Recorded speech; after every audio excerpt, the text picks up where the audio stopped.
When I entered the bathroom, a glint on the carpet caught my eye, a reflection of sunlight slipping through the blinds. Curious, I glanced down cautiously, barefoot and wary of stepping on anything sharp. Caroline hadn't mentioned dropping anything here, but you never know. The small foil circle lay almost camouflaged against the carpet's color until the light revealed it to me. Stooping, I picked it up, the backing from a pill strip, typically left behind when a pill is pushed out. Turning it over, I noticed markings on one side, too, assuming it meant Tuesday. Since today was Wednesday, it seemed to be yesterday's pill. I don't take any medications myself. I'm perfectly healthy at 35, as is my wife Caroline. We both recently passed our annual physicals with flying colors. So why was there a pill backing in our bathroom? Several daily pills came to mind, but the birth control pill stood out. I'd had a vasectomy 2 years ago after our second child, so I assumed Caroline wasn't on the pill anymore. She's never had issues with cramps or periods, lucky her. So why the pills? My mind briefly wandered to dark places, suspecting illness she hadn't mentioned. But then I remembered our clean bills of health from the exams we'd shared. If the foil was here, the pills were likely nearby, locking the door behind me. I began searching. Eventually, I found them tucked in a box of tampons beneath some aspirin. It was the same pill strip she'd used before my surgery, back when we weren't actively trying for children. Why had she started taking them again? There was only one unsettling possibility: she was having physical engaging with someone who could get her pregnant. She had cheated on me. Caroline and I were together for 9 years. I just finished university and was studying to become an engineer while she worked as an assistant. We met at a bar, and though our connection wasn't immediate, she agreed to dinner. Caroline, nearly as tall as my 5, was a former athlete with a slender frame and small bosoms. Her most striking feature, in my opinion, was her incredible rear. We dated for a year before marrying when I was 26. Our children, aged 5 and 2, led me to get surgery to ensure we wouldn't have more. It seemed like we had the perfect family. Also, I thought. Caroline returned to work after each maternity leave, committed to her job. Despite the cost of childcare, I co-founded an engineering firm with friends, enjoying our work. Even if we weren't wealthy, after finding the pill foil in the bathroom, I put it back and resolved to think things through. Confronting her now wouldn't achieve anything. I needed a plan and evidence. What would happen next was uncertain. I had to gather facts first.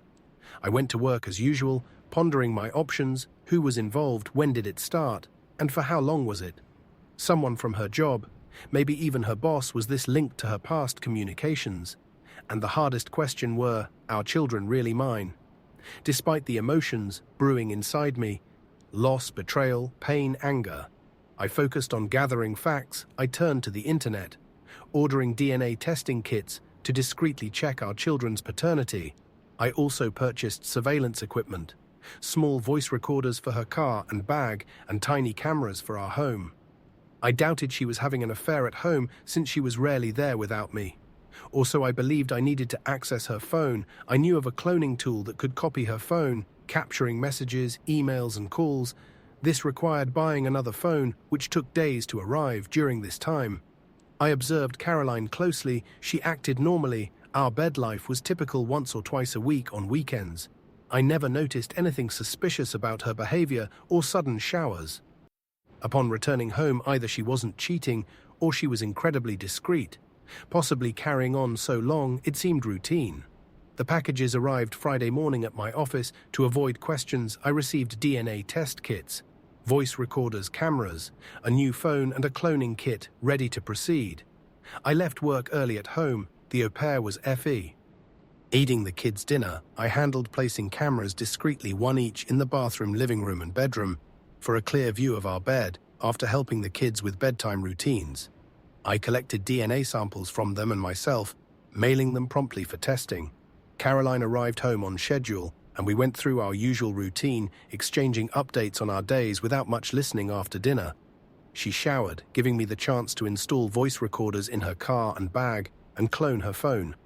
I checked the clone for incriminating messages or emails, but found none either. She was cautious, or she hadn't cheated. I couldn't decide. The weekend passed routinely, with our usual morning closeness. Before the children woke up, we spent the weekend together without interruptions, making it likely she took the pills, as evidenced by the missing days on the strip. On Monday, I informed her I'd be working from home. She headed to the office, giving me the chance to retrieve the flash drives from all the cameras and review them. The bathroom footage confirmed she had taken the pills. The bedroom camera revealed a surprise on Saturday evening. While I cooked dinner, she showered in our bedroom, texting someone on a second phone. Not in her bag, she hid it in the ventilation duct, despite checking it wasn't there. Indicating she takes it when she leaves, I needed access to that phone, the first solid evidence of her suspicious behavior. Reviewing the morning footage, I saw her retrieve the phone from the vent and place it in her bag before leaving for work that evening. After she returned and showered, her bag was phone-free, knowing she likely hid it in the vent. I quietly retrieved it from Sonia's room, cloned it and returned it almost caught when she came out of the shower and found me near Sonia's bed stroking her hair. She asked softly, "Did something happen?" I shook my head. "Sometimes I like to sit with one of them," I whispered, just to remind myself how fortunate I am to have such wonderful children. She smiled. "Led, you're a sentimental old man," she teased Leighton. "Go before you wake her the next day." I finally looked at the cloned phone. That's when my world fell apart. Tears streamed down my face as I sat in my office chair, ignoring the intercom. Buzz. Eventually, my secretary Michelle knocked lightly and entered. Michelle, always professional and dressed conservatively, looked older than her years with her slim frame, red hair and green eyes. Our relationship had always been strictly business. I never gave her reason to think otherwise. She confided in me about another partner's persistent maltreatment, threatening legal action. She said she stayed because I treated her with respect. Angry, he demanded her dismissal, giving us an ultimatum. Her or him. I ended up with 60 ownership. Losing a partner, Michelle left briefly to handle her earlier task. Returning to my office and locking the door, she brought me napkins and quietly asked, "Tell me I showed her the phone." The texts between Caroline and an unnamed person revealed secret meetings and lovemaking details. Only a long-term lover would know details about Caroline that excluded me completely. It was as if I didn't exist in her private world. "Do you know who?" she asked, staying professional. I shook my head. "How do you know?" she inquired. I recounted finding a silver bookmark on the bathroom floor and discovering the pills. The words flowed effortlessly throughout. She sat silently holding my hand. "A first for us. You need more information. She said we have the children's DNA by Wednesday. Can you wait until then?" "I don't know," I replied. She nodded. "Our team in Portland needs you urgently," she said, "booking a flight for me. You'll return Thursday." "I can't focus on that right now." "You tell Caroline," she said. Taking my phone to send a message, Caroline quickly responded, confirming she understood and loved me. After handing back my phone, she pulled out hers. "Lorraine," she said into it. "Michelle, yes, thank you. When are you free this afternoon?" "Great, see you then," she said briskly. Directing me as she often did at work. It was almost a relief not to think deferring decisions to someone else. When I emerged from the bathroom, she held my jacket. "Where are we going?" I asked. "You have an appointment with my friend." She replied. I followed along. Lorraine, Michelle's best friend, and a divorce lawyer, was working on Michelle's own divorce, having discovered her husband's infidelity. Within employee, Michelle explained my situation to Lorraine. While I watched in a daze, this wasn't supposed to be my life. Lorraine, experienced in such matters, focused on gathering all the details we had. "Gary," she called out. It wasn't me, she was talking to someone else. I felt a sting on my cheek as Michelle slapped me. Shock jolted me awake. I saw surprise and amusement flicker in Lorraine's eyes before she turned serious. "Gary," she asked. I nodded. "Do you have a plan?" My engineer mind snapped into action at her words. "Take them both down," I said. I expected a shocked reaction, but Michelle even grinned. "Okay," said Lorraine, "I get it. However, that's not an option. Legally, let and explore some other avenues." She laid out the options without advocating for any. First, do nothing, keep playing ignorant for a peaceful life. Second, an amicable divorce, citing irreconcilable differences. Divide assets, pay child support. Third, go nuclear, sue for infidelity, contest paternity, and more. My thoughts raced. Option 1 was out. I wouldn't be a complacent, betrayed man. Option 2 didn't fit. I'd invested too much in our life. Option 3, I declared nuclear. Lorraine grinned. "All right. Then I'll start filling out the paperwork. I suggest you begin covertly surveilling your wife to gather more evidence. Find out who, when, and where. We definitely need more proof. Can I keep this phone? It's not doing you any good, she remarked. I nodded and handed over the phone. Michelle and I left Lorraine's office, and she took me to a small family-run hotel, booking a room for me. Go shower and order something for the room, she instructed, taking charge. I'll return later with some items for you. I moved mechanically, my world was crumbling, ordering room service in a hotel room, like I was on autopilot. It was the only way to manage the stress. 9 years gone. In a flash, what hurt most was my obliviousness. How did I miss it all? Was it her boss? The one she always returned to after each child? She claimed she valued her job and independence. But was it just an excuse to be near her lover? I eyed the minibar, tempted, when Michelle entered. Don't even think about it. She warned, you need a clear head to plan drowning. Your sorrows won't help plan, I asked bitterly. I had a plan, a loving wife, 2 beautiful kids, and now this. I'm a betrayed man with uncertain paternity. My life's in ruins, and you want me to plan? She studied me briefly, then checked her watch. All right, she said briskly, all business, pity parties over. Remember all those obstacles we face. Starting our company, plans fell apart. Then too. What does this have to do with numbers? She pressed. I don't know, I replied a lot. There was a time when the patent office lost our application and we still beat Headingley. Another time the bank tried to foreclose on us early under pressure. All right? She interrupted. In all those times, when did you sit down and give up? It was different. Then why? She asked. What was different back then? I had something to fight for. I explained, a family depending on me. Now you have a family. She pointed out, a larger one, 141 people and their families relying on you to handle this. None of your partners can keep the company afloat. Like you can if she takes half. She could sell to the highest bidder, and Headingley could take everything. Is that what you want? I stared at her, realizing she was right. I couldn't let everything I'd worked for slip away. I needed to secure my family's future, even if my relationship with Caroline was uncertain. With renewed determination, I sat with Michelle and began planning securing the company's future, and my family's welfare became my priority in that moment. To clarity replaced confusion, and I felt resolute. Michelle noticed the change in my demeanor and nodded approvingly. That's the Gary I need right now, she said, someone who plans for the future. We spent the evening strategizing how to secure the company's future. Initially, I considered selling my shares to partners, but Michelle vetoed that, fearing they would mismanage or dismantle it once they gained control to maintain authority.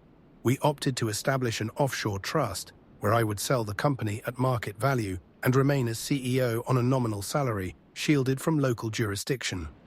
This move made me a paper millionaire once executed. I also planned to liquidate my 401k and tap into home equity. The house, bought solely in my name when Caroline wasn't working, required re-evaluation. I compiled tasks and contacted my lawyer, Brian Spencer, who handled the company's legal affairs, to arrange a meeting the next day after Michelle departed. I fell into a deep sleep and woke to Caroline's message asking about my sudden departure. I assured her of my return. Thursday, but withheld affection. Michelle arrived early the next morning, and after a shower, we had breakfast at a nearby diner. Despite my turmoil, I focused on practical steps forward. Michelle informed me Brian had a meeting available at 10 cards, suggesting we visit the bank first to access my 401k and home equity before meeting him. I see the benefit of consolidating my finances, I said, but won't there still be a record of my assets? Can't the court order me to split them with her, only if you still have them? Michelle grinned. That's where Vegas comes in. After amassing your capital, spend a week there and blow through it all before filing for divorce. That way, in court, you'll appear broke, deeply in debt. Your house could face foreclosure and your income would barely cover living expenses, unless, of course, the children aren't yours. If they are, place your entire 401k in a trust for their college fund. Caroline won't touch it. She might even end up pay. Ying Yu alimony, when will you get the DNA results? I hesitated, picking up my phone. The company said they should be online today. I checked the email with a link, but set the phone down. I wasn't sure I was ready to see the results yet. Can I? Michelle asked, and I handed her the phone. She scrolled through it, studying the screen. I watched her face, hoping for a clue. She looked up. Results aren't in yet. She said they should arrive within 12 hours according to tracking. Let's go, she said, standing up. The bank should be open, releasing equity from the house, and cashing out my 401k. Went quickly. I closed all our savings accounts, including the children's college funds, transferring the money to an account in my name. The joint account with less than 10,000 remained untouched. Our lawyer raised an important point when we briefed him on our plan. "You forgot one thing." He said, "You have a marriage contract." "I do."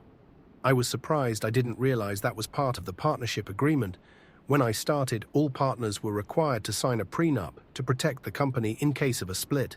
He explained it covers only company assets, not personal ones. As an employee, it can only claim your salary and 400 yuan.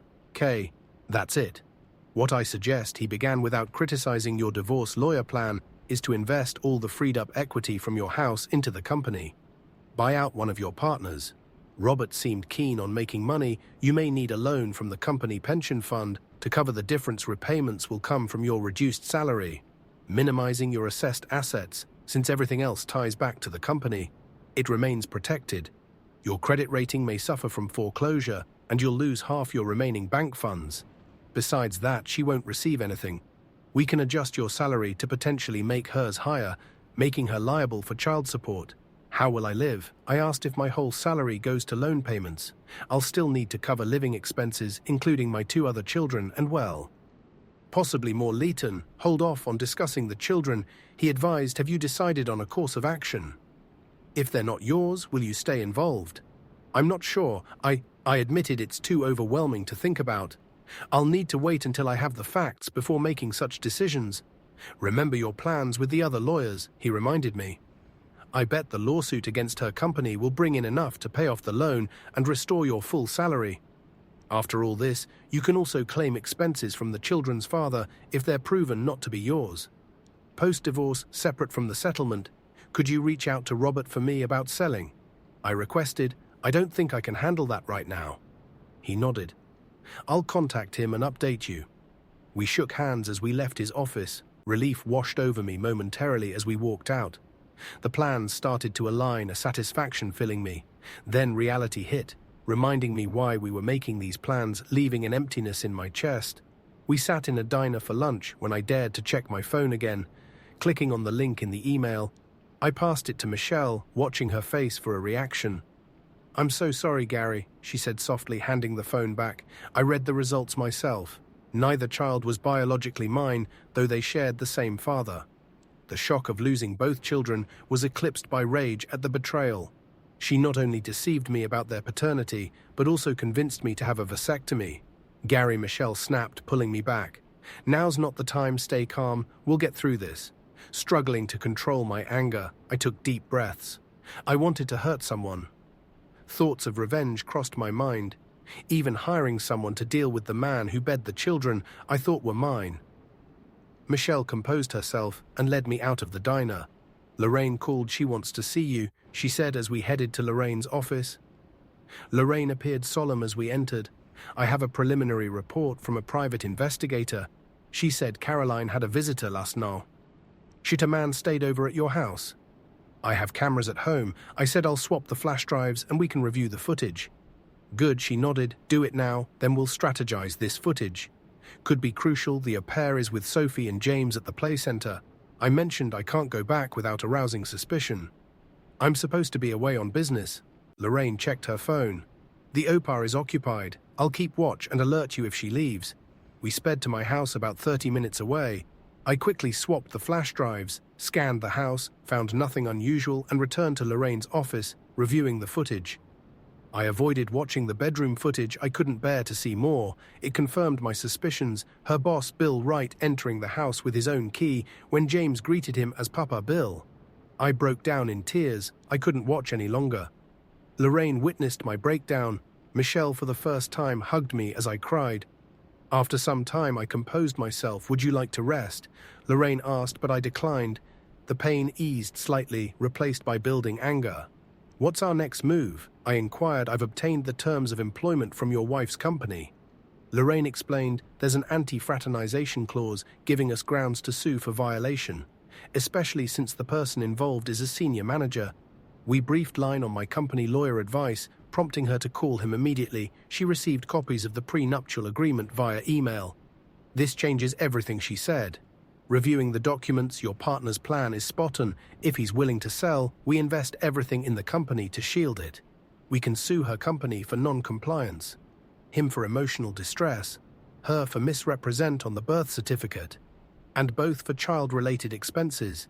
It hinges on whether Robert wants to sell. I remarked, we'll have to wait for his decision. Michelle drove me back to the hotel where I was staying. Just as I reached my room, there was a knock on the door.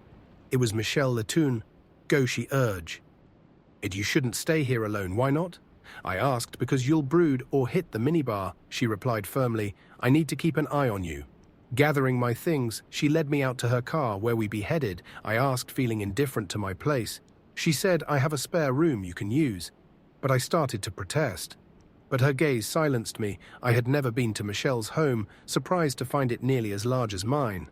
Though single-story, she showed me to a room with a bathroom. Take a shower and change. She instructed dinner in 30 minutes. We ate quietly, the food seemingly delicious, though I couldn't taste it. My mind raced with thoughts, emotions too turbulent to grasp.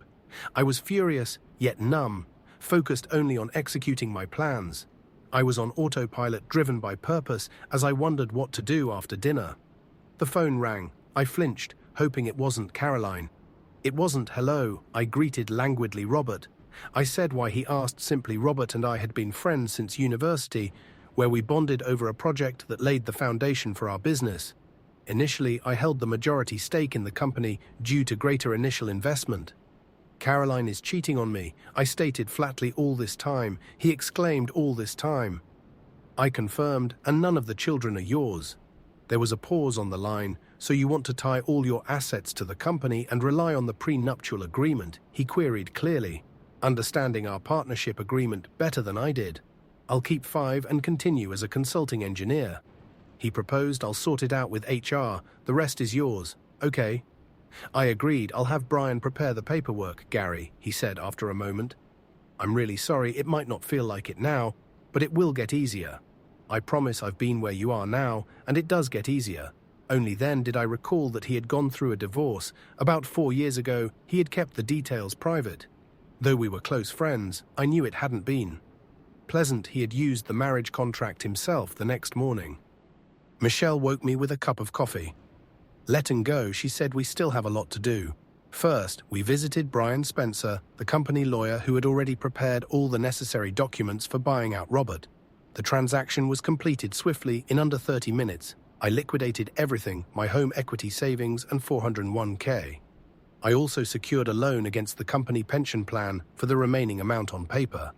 I now owed nearly $1 million. My salary was nearly half due to deductions. Next, we went to Lorraine's office. She reviewed the documents for the buyout and was pleased. This is perfect. She remarked, I'll draft the papers today and we can file them on Monday. Where do you want her to be served? Somewhere that will embarrass her the most. I replied, if we could do it on a Super Bowl billboard, I'd pay for it gladly. Lorraine chuckled. Weck serve her at her office. She decided Monday morning at 10. Provided the papers clear the court by then.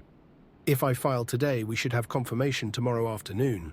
I nodded in agreement. So what next? Michelle asked. Taking charge, we have 2 more stops before you return to the office and act like you've just battled a fire in Portland. Can you hold out at home until Monday? I think I'll have to, I replied. No need to guess, she assured me. Tell me what you need to hold out until then. I'm not sure, I admitted. Any good news? She smiled, letting go. Surprisingly, we pulled up at the medical center where I'd had all my checkups and the procedure that ensured I'd never fathered children. Why are we here? I asked.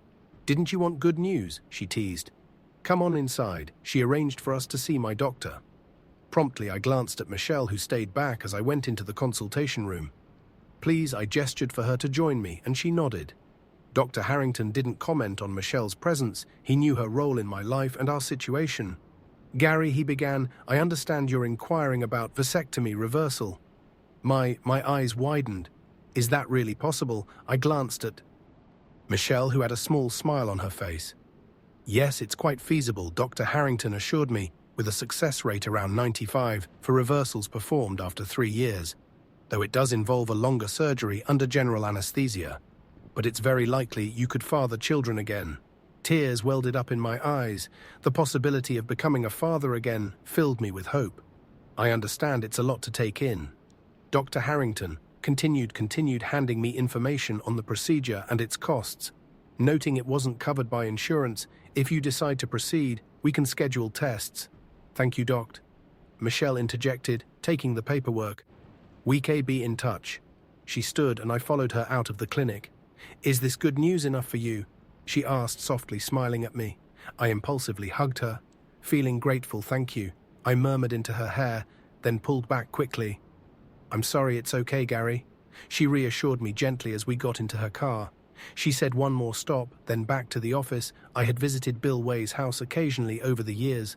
While Caroline worked for him, he and his wife Stephanie lived in a gated community just outside the city where they also hosted corporate events. When Michelle and I arrived, Stephanie was expecting us and welcomed us inside. Without hesitation, she led us to a room that seemed to be Bill's office, indicated seats, and got down to business. How can I help you? Stephanie asked, addressing me directly. I struggled to find my voice before finally asking, Did you know? Stephanie sighed sadly. No, she admitted. I suspected, but I never had proof. I couldn't find anything concrete to take to a lawyer. If I had, I would have taken him for everything he had. Join the club, Michelle muttered under her breath. Stephanie wanted to know if I had evidence, and I nodded, proof that none of my children are mine. I said my voice, trail in off emotion choked me, and Stephanie offered her sympathy. She shared her own suspicions about Bill and Caroline over the years, but her efforts to cover the truth had been in vain. She expressed regret for not acting sooner if she had been certain. What are you going to do now? She asked, curious about my next steps. I debated whether to disclose my plans to Bill's wife, unsure if she would inform him upon his return. Ultimately, I decided I wanted him to be as shocked as I had been. The real question is, what are you going to do? I countered. Stephanie understood and didn't blame me for my caution. She asked for a recommendation for a divorce lawyer, and Michelle provided her with a business card. Thank you, Stephanie said, taking the card. Will a week be enough? I nodded. That should be fine. I replied, great. She said, standing up. It was clear our meeting was concluding. Stephanie hugged me briefly and kissed my cheek. I'm so sorry, she repeated. Take care him. She told Michelle, who winced slightly at the affectionate gesture. He deserves better than what that woman did to him. We got back to the office and I spent the rest of the day wrapping up my tasks from Portland at day's end. I headed home. Michelle knocked on my door at her usual time, peered in and mentioned she was leaving for the day. Back to her usual professional demeanor, her return to form left me feeling adrift. I had felt a growing connection, but perhaps it was only in my mind. I bid her good night, grateful for her assistance. I worked late into the night at the office, catching up on a lot around 8. Caroline messaged, asking when I'd be home. I estimated another hour or two, explaining the need to finalize post-trip matters. She anticipated being asleep, by then expressing love with kisses. Once again, I couldn't bring myself to reply. I pushed through work until nearly 11, hoping she'd be asleep when I arrived. To minimize interaction, home was dark upon my return. Seemingly normal, I checked on Sonia and James, both peacefully asleep. Emotions welled up and I hid in the bathroom to avoid Caroline seeing me cry over children who weren't mine. Deciding their fate remained unresolved despite a no legal obligation. My love for them persisted. How could I abandon them so soon after they were my pride and joy? Now they stood as reminders of Caroline's betrayal. I resolved to wait, uncertain how events might unfold, struggling to sleep. I awoke to find Caroline gone. The housekeeper tended to the children, and my thoughts turned dark.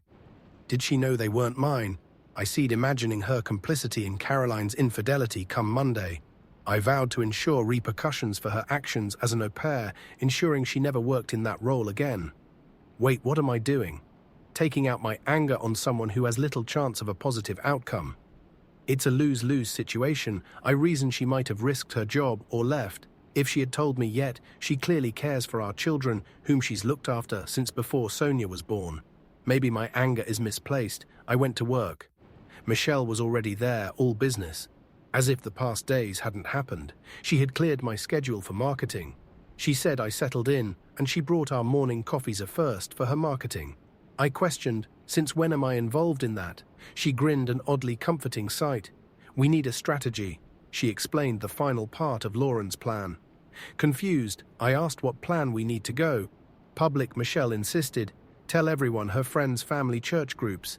Everyone who knows her about who she really is and what she's done. I look terrible, I protested. I'll be ridiculed as a betrayed man, raising another man's children. You need to tell your side, Michelle countered. If you don't, Caroline will, and her version will make you look worse, claiming you're abusive or unfit. People may doubt, but preemptively speaking out will undermine her defense. Michelle compiled a media package with evidence of Caroline's unfaithfulness. Included were a private investigator's report, a DNA test, confirming I wasn't the father of my 2 children, and videos from my house, including one showing James greeting Bill and others from areas I hadn't seen and didn't wish to. Later that morning, I received an email from Lorraine. Stephanie had provided her with Bill's DNA, which she matched against my test, confirming he was indeed the father of both children. Children I thought suddenly unable to think of them as mine. We incorporated this new information into a package for Caroline's and my parents. Her siblings and her wider contacts on Facebook and LinkedIn copies were scheduled for delivery by courier on Monday at 10 a.m. timed with a planned event. I just needed to get through the weekend drawing on my engineering background. I had devised a plan in less than an hour. I designed and assembled a small device equipped with a motor timer and battery. It could be set to vibrate after a specific duration. Friday evening, after the au pair left, I discreetly placed the device under Sophie's pillow. It was time to activate at our usual wake-up time of 6 a.m. The following morning, everything went smoothly. Sophie's entry into our room in the morning preempted any closeness.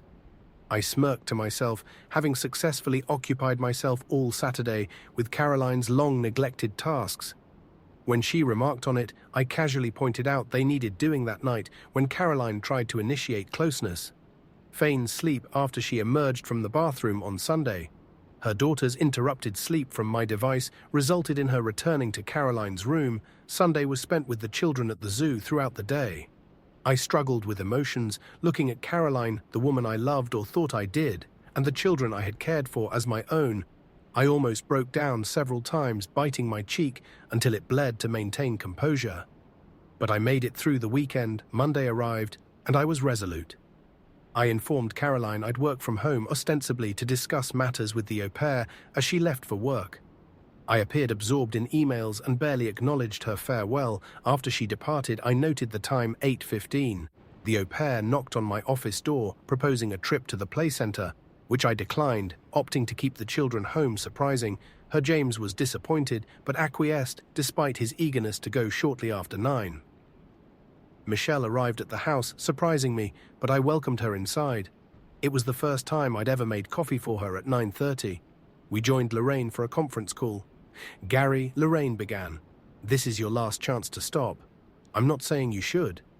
I'm just saying, if you've had a change of heart over the weekend, now's the time to speak up. No, I replied firmly.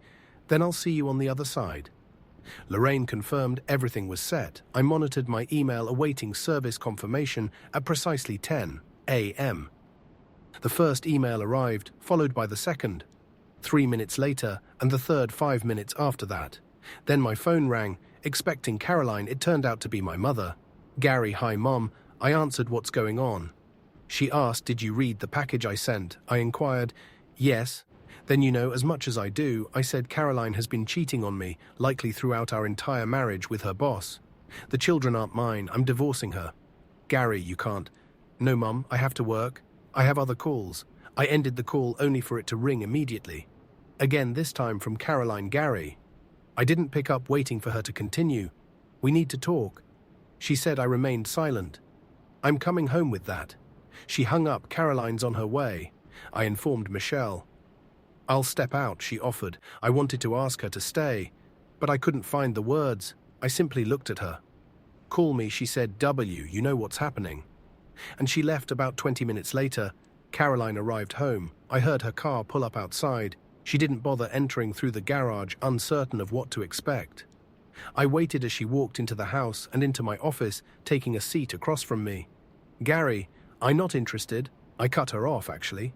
Uninteresting. I corrected. I don't even want... No, I interjected. I don't want to hear a single word from you.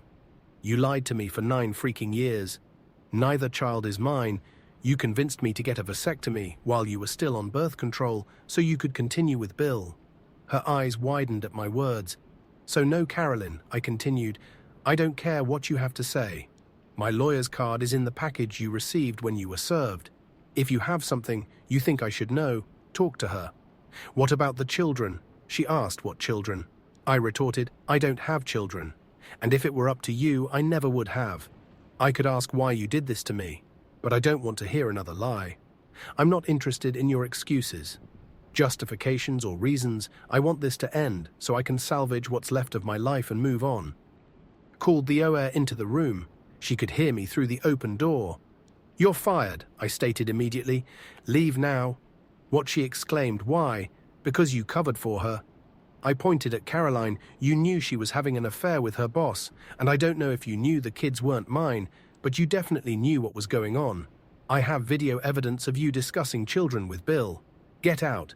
Gary, Caroline interjected. You can't fire her. I pay her salary. The OR looked gratefully at Caroline. Fine, I conceded. I've already contacted the agency, informing them you were complicit in an extramarital affair.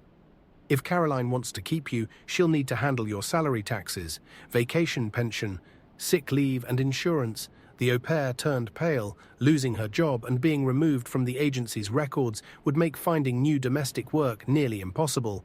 Agencies communicated with each other. Now get out, I told her, and she hurried away. Did you have to do that? Caroline asked. You started talking again, I replied. I told you I don't want to hear it. What I want is for you to gather your things. Take your kids and leave my house. This is my home too, she insisted. According to the documents, no, I interrupted. It's registered solely in my name until the courts say otherwise. Get out. My raised voice startled her. James entered the room. Mommy, he said. Sonia fell. Caroline, with a shocked expression and tears streaming down her face, stood up and walked toward her daughter. I closed my office door and remained inside. While she packed, a few minutes later she returned holding Sonia. Are you going to say goodbye to Sonia?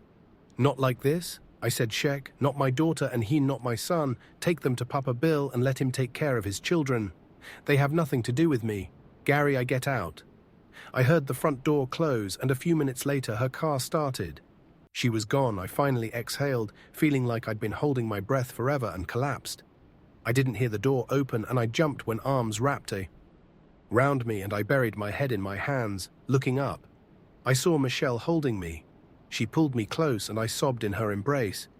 It took some time to compose myself. I had just thrown away 9 years, my marriage, my children, my life all gone. I didn't want to face the world anymore. Michelle took charge again, letting go.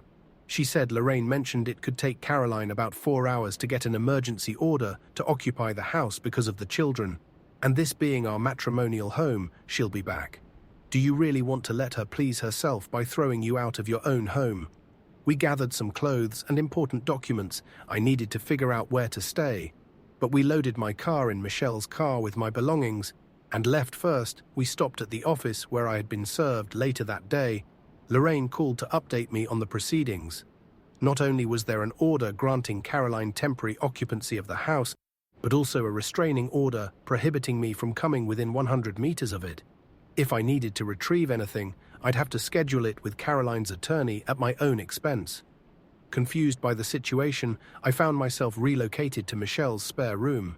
My clothes were in her closet, and all my documents were neatly arranged in her office cabinets. A week had elapsed since Caroline filed for divorce. I'd work during the day, then return with Michelle to her house for meals and sleep in the mornings. She'd bring me coffee, prepare breakfast, and we'd commute to the office together. Our interaction felt unchanged. She remained strictly professional, except for a comforting hug on my first breakdown at home. Smiles were scarce given the circumstances. Monday morning we met with the lawyers from Caroline and Bill's employer. Details were unclear to me, but apparently we filed a claim for an amount the company couldn't afford. Despite having insurance capped at $1 million, their lawyers were businesslike. Lorraine. My lawyer seemed pleased. What the next step? Their LA Wire inquired. Lorraine replied immediate and permanent dismissal of the senior member, with loss of pension benefits, plus retaining Caroline on staff for 3 years with a payout of $1.5 million. I tuned out during their discussion. Eventually they agreed to the terms, though my share was reduced to $750,000. This would help settle some of my debt to the company's pension fund. Payment will follow finalization of the divorce. Lorraine stated they nodded in understanding. Lorraine continued to accompany us, and at the subsequent meeting with Bill Rye's lawyers, I left their office $500,000 richer.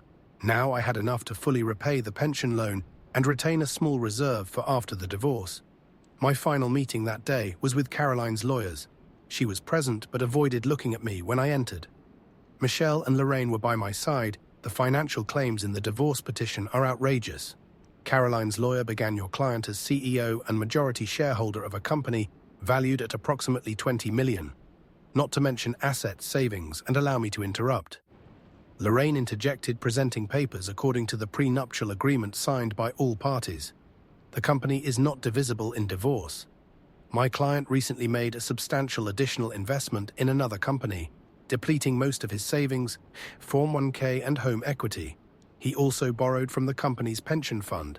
Due to this loan, his salary has been reduced. He now earns less than your client, and I'll seek interim support while he stays ISIS.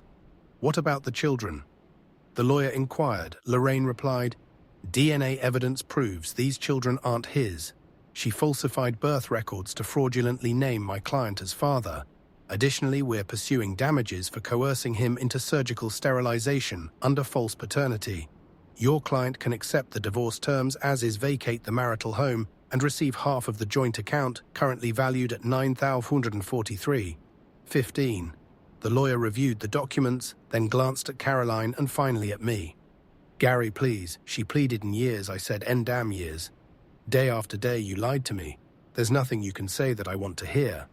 Caroline looked at her lawyer and nodded. She signed the papers. I wasn't present when she left our home.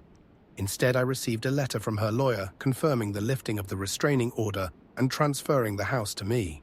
Despite contemplating a return, I opted to list the house for sale while it didn't fully cover my bank debt. I bridged the gap, leaving the bank satisfied. 2 months had passed, and I was still residing in Michelle's spare room following our divorce. Caroline moved back in with her parents. Despite presenting solid evidence, they staunchly supported her and refused to communicate with me personally. It wasn't a loss for me, for reasons unknown to me. Stephanie hadn't followed through with divorcing Bill, as she had promised. I didn't inquire further due to his loss of a corporate job and pension. They had to sell their house in the gated community and move into a small apartment. Bill managed to secure a decent job with his market connections and skills, albeit with a lower income than before. I had no idea if Caroline and Stephanie had crossed paths. I hadn't seen Stephanie since that day at her lawyer's office and had no desire to do so. I was at my desk at work when Michelle knocked and entered without waiting for a response. Bill Wayrai is dead, she announced bluntly. What? I exclaimed. How apparently Stephanie caught him with Caroline again. She explained she shot him. I leaned back in my chair, a wide grin spreading across my face. I tried to suppress it, but it persisted. That couldn't have happened to a nicer guy. I finally remarked. Michelle chuckled. Are you mad at me for feeling happy about this? I asked her. Not at all, Michelle replied firmly. That idiot got what he deserved. By the way, this just arrived. She placed an official envelope on my desk. We both knew its contents. I took it and opened it. That's it, I said quietly. I'm finally a free man. Finally, Michelle echoed unexpectedly. She leaned in and kissed me. It wasn't a brief peck. It was a full, passionate kiss that left me stunned and breathless when she pulled. Led back, I sat back in my chair, surprised and tense. For 9 years, she began softly. I've been by your side. You're the most honorable man I've ever known. You never once looked at me inappropriately or made advances, and I admired you for that. I've been waiting for this moment for 9 years, and now that you're free, I want to show you that not all women are deceitful. We make a great team. I know you inside out, just as any wife knows her husband, and you know me too. Please give me a chance to prove that I was speechless. Memories of our time together flooded my mind before Caroline's betrayal came to light. I realized I had genuine feelings for Michelle. It was impossible not to develop them after working closely together for so long, especially during my marriage to Caroline. I didn't need to ponder these feelings. They were already crystal clear. "Do you have anything to say?" she asked, concerned evident on her face, a rare sight. How many, I queried, confusion flickered across her face. How many, what she asked, children? I clarified, how many children should we have?